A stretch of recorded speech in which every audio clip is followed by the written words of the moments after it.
Kuhusieni waoaji, ukitaka kuoa oa mwari, new model. Hizi used achana nazo kabisa hizi. Kuoa new model ni sunna ya Mtume Muhammad. Mtume Muhammad sallallahu alaihi wasallam, pamoja na kwamba alikuwa na wake wengi, wake zake wote walikuwa mathayib, kasoro mmoja Bi Aisha. Sawa? Sasa shekhe, hapo umetuambia sunna, kumbe yeye mwenyewe wake zake wote mathayib, kasoro mmoja ndo bikra Bi Aisha.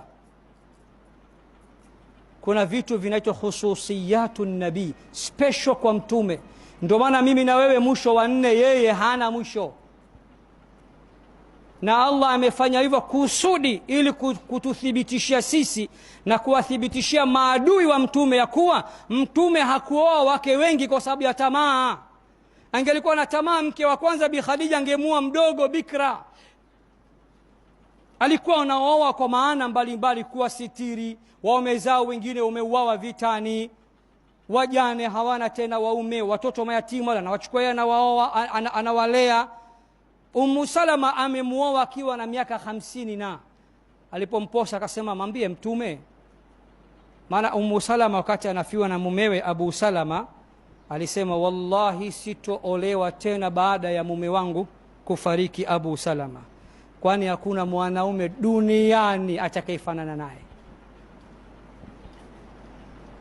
Baada ya masiku machache, mwanaume bora duniani, kiumbe bora duniani, sayyidu sadati wa qaidu alqadat, arrahmatu almuhda wa ni'matu almuzda wassiraju almunir, sayyiduna Muhammad. Anamtuma Abubakar niposee Ummu Salama. Ummu Salama kainama, kweli usitoe hukumu duniani.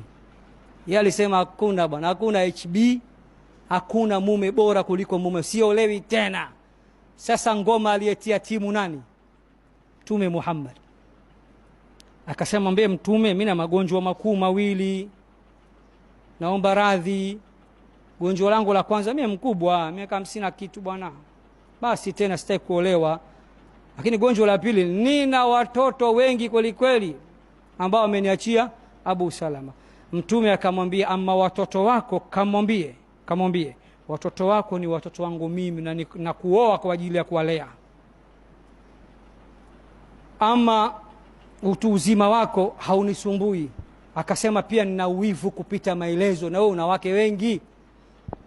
Kataja kama sababu 2 mpaka 3. Akasema ama uwivu, nitakuombea kwa Allah aupunguze. Kasema aupunguze au uondoe?